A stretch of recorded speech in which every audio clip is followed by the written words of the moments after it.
नमस्कार, मैं हूं आपके साथ नेहा दुबे। एपीएन के लोकप्रिय कानूनी प्रोग्राम लीगल हेल्पलाइन में आप सभी का बहुत स्वागत है। इसमें हमारे कानूनी विशेषज्ञ रोजमर्रा की जिंदगी की समस्याओं से जुड़े कानूनी मसलों पर आपकी शंकाओं का समाधान करते हैं। आप भी इस प्रोग्राम से जुड़ सकते हैं और फोन करके कानूनी राय ले सकते हैं। आज हम बिजनेस कॉन्ट्रैक्ट से जुड़ी हुई कानूनी जानकारी आपको देंगे। बिजनेस कॉन्ट्रैक्ट या व्यवसायिक अनुबंध को कानूनी अनुबंध के रूप में जाना जाता है। बिजनेस कॉन्ट्रैक्ट यानी कानूनी रूप से दो या दो से अधिक व्यावसायिक पक्षों के बीच लिखित अनुबंध या करार होता है। जब तक वे पक्ष इन अनुबंध कानूनों का पालन करते हैं तब तक वे दीवानी न्यायालय के अंतर्गत भी आते हैं।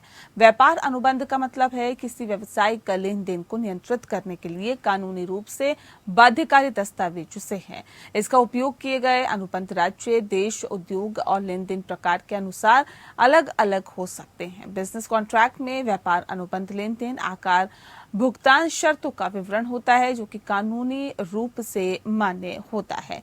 बड़ी कंपनियों से लेकर छोटे व्यवसाय के मालिकों और यहां तक कि स्वतंत्र ठेकेदारों तक हर कोई व्यावसायिक अनुबंधों का उपयोग करता है। और साथ ही साथ ये थी बुनियादी जानकारी। विस्तार से जानकारी हमें देंगे हमारे आज के कानूनी विशेषज्ञ अधिवक्ता अभिजीत चट्टोपाध्याय जी। अभिजीत जी, बहुत स्वागत है आपका। चलिए, बहुत स्वागत है सर आपका जी। अगर आपका भी बिजनेस कॉन्ट्रैक्ट से जुड़ा हुआ कोई भी सवाल है तो आप हमें कॉल कर सकते हैं, फोन करके कानूनी राय ले सकते हैं। नंबर्स आपकी टीवी स्क्रीन पर फ्लैश हो रहा है।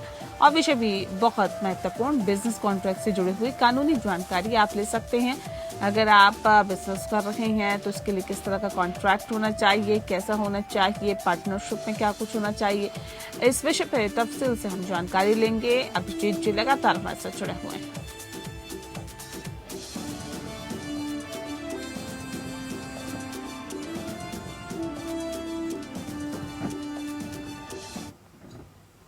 और अभिजीत जी, सबसे पहला सवाल, कॉन्ट्रैक्ट की कानूनी परिभाषा थोड़ा सा हमारे दर्शकों को समझाने की कोशिश करें। कॉन्ट्रैक्ट मतलब क्या? नमस्कार जी। नमस्कार सर। एक्चुअली हमारा एक इंडियन कॉन्ट्रैक्ट एक्ट है 1872 का, एक ब्रिटिश पीरियड से भी पहले किया है। तो उस टाइम तो हमारा आप लोगों को याद होगा, ईस्ट इंडिया कंपनी ने यहाँ पे शुरुआत किया था, इंडिया को कब्जा किया था जी। उसका इंटेंशन ही था यहाँ पे बिजनेस करने के लिए। तो वो बिजनेस के तहत क्या होगा, उन्होंने एक कॉन्ट्रैक्ट एक्ट बनाया ताकि हमें एक बायर्स और सेलर में कोई एग्रीमेंट हो सकता है। तो इसके लिए उन्होंने जो बनाया था इंडियन कॉन्ट्रैक्ट एक्ट, और वो कॉन्ट्रैक्ट एक्ट की 1872 में उन्होंने आया था। उसके बाद भी बहुत अमेंडमेंट भी आया। तो ये एग्रीमेंट के तहत कॉन्ट्रैक्ट होता है।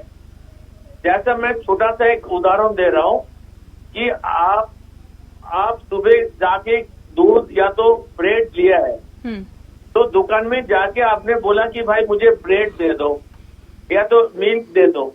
तो ये जो आपने उनको बोला है और दुकानदार उसको आपको देने में लिए तैयार हो गया, ये हो गया दोनों का एग्रीमेंट कि मैं आपको दूध देने के लिए राजी है और आप ब्रेड देने के लिए राजी है, और वो मुझे वो देने को मैं मांग रहा हूँ, वो मुझे दे रहे हैं। अच्छा, इसके बाद एक चीज रह गया कि वो जो सामान मुझे देगा उसके एक्सचेंज में तो मुझे कुछ देना है। तो वो हो गया कॉन्ट्रैक्ट। मतलब पहले हम दोनों में बात हुआ कि हमें दूध चाहिए और ब्रेड चाहिए, ये हो गया एग्रीमेंट। तो अगर हम बड़ा किसी कंपनी के साथ हम बात करना चाहता है तो हमें कुछ सामान सप्लाई करना है, कुछ सामान खरीदना है, तो वो एग्रीमेंट होगा पहले जी। अच्छा, वो एग्रीमेंट के तहत कुछ टर्म्स एंड कंडीशन भी होगा। अगर वो टर्म्स एंड कंडीशन क्या है कि मैं दूध और ब्रेड लेने के बाद उनको इतना पैसा हमको देना है, और वो भी राजी हो गया, तो जब एक दोनों राजी हो गया, एक कॉन्ट्रैक्ट बन गया। और उसी के तहत मैं उनको उसका जो पैसा होता है वो मैंने दे दिया और वो सामान मुझे दे दिया। तो ये हो गया कॉन्ट्रैक्ट कॉम्प्लीटेड जी। ठीक है अभिजीत जी, बिजनेस कॉन्ट्रैक्ट की क्या परिभाषा होती है? बिजनेस कॉन्ट्रैक्ट किसे कहते हैं ये भी बताइए सर। एक्चुअली मैं पहले आपको बोला जो यहाँ पे जो ब्रिटिश लोग आए थे उनका मेन उद्देश्य था कि यहाँ पे बिजनेस के लिए, इसीलिए उन्होंने एक कानून बनाया था। अभी आज के डेट में हम लोग जो देख रहे हैं कि एक कमर्शियल इंस्टीट्यूशन या तो कोई एजुकेशनल इंस्टीट्यूशन जब भी कोई कुछ सामान खरीद रहा है और उसमें बिजनेस की टर्म जोड़ रहा है, मतलब बिजनेस की टर्म की मतलब हो गया, हम लोग बहुत बार हम देखते हैं कि वारंटी की बात करते हैं हम लोग। हेलो जी, यस। तो हम लोग बात करते हैं एग्रीमेंट की, हम लोग बात करते हैं वारंटी की जी। तो ये वारंटी की मतलब हो गया कि एक कमर्शियल जब ट्रांजैक्शन हो रहा है हमारा दोनों में, कोई हम सामान खरीद रहा है, कोई सामान बेच रहा है और एक सामान हमारा प्रॉफिट की उद्देश्य में हम लोग कर रहे हैं, मतलब इसमें हमारा प्रॉफिट होगा। कमर्शियल की टर्म मतलब हो गया कि जहाँ पे हम लोग प्रॉफिट ले सकते हैं। अगर हम इंग्लिश में बोले कि business contract is a legally binding agreement, जैसे मैंने आपको बोला कि सुबह हम ब्रेड और मिल्क लेके आया और मैंने उनको पैसा भी दिया। ऐसा कभी कभी होता है कि हम बोलते हैं कि दुकानदार को कि आप खाता में नोट करके रखो, मैं बाद में पैसे दे दूंगा। तो ये बाद में पैसे दे दूंगा मतलब हो गया कॉन्ट्रैक्ट हो गया। तो this is also a commercial contract. तो commercial contract is based on an agreement. इसका मतलब हो गया कि एक एग्रीमेंट होना पड़ेगा, उसमें से 2 पार्टी या तो 3 पार्टी होना चाहिए और वो एग्रीमेंट में हमारा कोई एक पर्पस लिखा होना चाहिए। Either we are buying a something और वी आर सेलिंग समथिंग। अगर हमने ट्रेडर्स है तो हम सेल कर रहे हैं, अगर हम बायर्स है तो हम बाई कर रहे हैं। तो ये जब एक कॉन्ट्रैक्ट तभी माना जाता है कमर्शियल कॉन्ट्रैक्ट जब कानूनी कार्रवाई के तौर पे इसको एग्जीक्यूटेबल होता है। जैसा कि मान लीजिए कभी कभी ऐसा होता है कि हम लोग वॉइड एग्रीमेंट बोलते हैं जी। तो कमर्शियल कॉन्ट्रैक्ट और बिजनेस कॉन्ट्रैक्ट तभी हमको मानते हैं कि जहां पे एग्रीमेंट दोनों पार्टियों के अंदर हुआ, दोनों पार्टी के बीच में हुआ and which is enforceable by law. ये हो गया बिजनेस कॉन्ट्रैक्ट। मतलब अगर बिजनेस कॉन्ट्रैक्ट में हम लोग आगे की हम लोग बात करेंगे, मेरे ख्याल से आप लोग बहुत क्वेश्चन पूछते हैं, तो एक बिजनेस कॉन्ट्रैक्ट के अंदर हम लोग का आर्बिट्रेशन क्लॉज भी आता है। जी। अगर कोई कॉन्ट्रैक्ट हमारा दोनों में बातों में ब्रीच हो गया तो वो ब्रीच होने के टाइम हमें क्या क्या करना चाहिए वो हम लोग बाद में आएंगे, शायद आपको वो भी क्वेश्चन आप पूछेंगे बाद में। तो एक मोटा जो है कि बिजनेस कॉन्ट्रैक्ट वही है जो एनफोर्सेबल इन लॉ। जी ठीक है अभिजीत जी, हम बिजनेस कॉन्ट्रैक्ट से जुड़ी हुई तमाम जानकारियां आपको दे रहे हैं। अभिजीत जी लगातार हमारे साथ जुड़े हुए हैं जो कि बहुत बारीकी से हर एक पहलू आपको समझाने की कोशिश कर रहे हैं। अभिजीत जी, इससे पहले ब्रेक पे जाने से पहले आपने बहुत विस्तार से तमाम चीजों के बारे में बताया, लेकिन अब ये बताइए कि ब्रीच ऑफ कॉन्ट्रैक्ट के बारे में जो आप बताना भी चाह रहे थे उसके बारे में विस्तार से बताएं।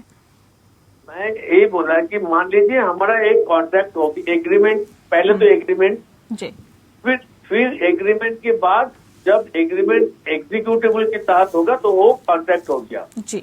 अगर मान लीजिए हमारा एक कॉन्ट्रैक्ट हुआ कि हमें एक पुल बनवाना है, पीडब्ल्यूडी से हमें कॉन्ट्रैक्ट मिला है टेंडर की तहत, उसके बाद वो पुल को हम कंप्लीट करने के लिए हमें भी सब कॉन्ट्रैक्ट किसी को देना पड़ता है क्योंकि लेबर कॉन्ट्रैक्ट होता है जो सीमेंट बालू सप्लाई करता है, बहुत सारी चीज हमें सप्लाई करता है।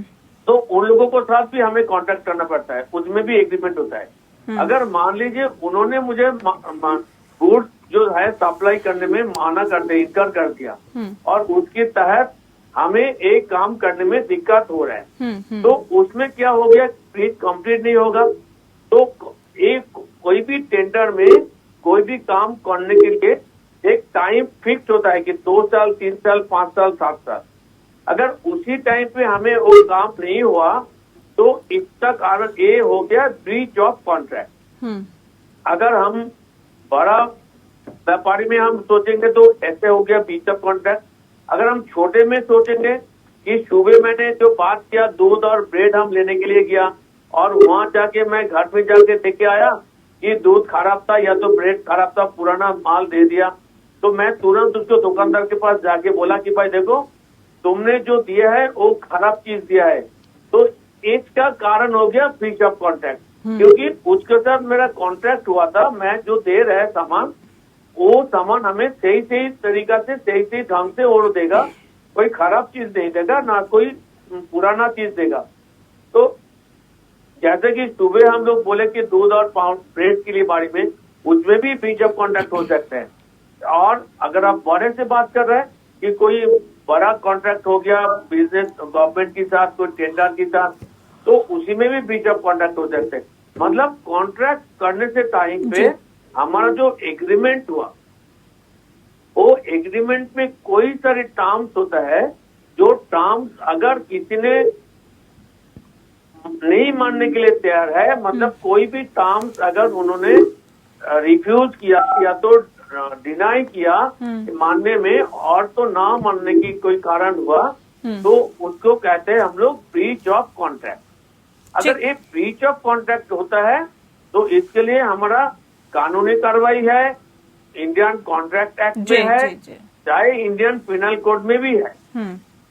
ठीक है अभिजीत जी, क्योंकि ब्रीच ऑफ कॉन्ट्रैक्ट के बारे में तो आपने बताया, लेकिन अगर ब्रीच ऑफ कॉन्ट्रैक्ट के बारे की अगर हम बात करें तो इसके अंदर सजा या जुर्माना कितना होता है, क्या प्रोसीजर? ये मैं आपको बताना चाहते थे कि अगर मान लीजिए सेक्शन 53 इंडियन कॉन्ट्रैक्ट एक्ट के तहत उन्होंने बोला है कि एक पनिशमेंट होता है, उसमें क्या क्या हो सकता है ब्रीच ऑफ कॉन्ट्रैक्ट में।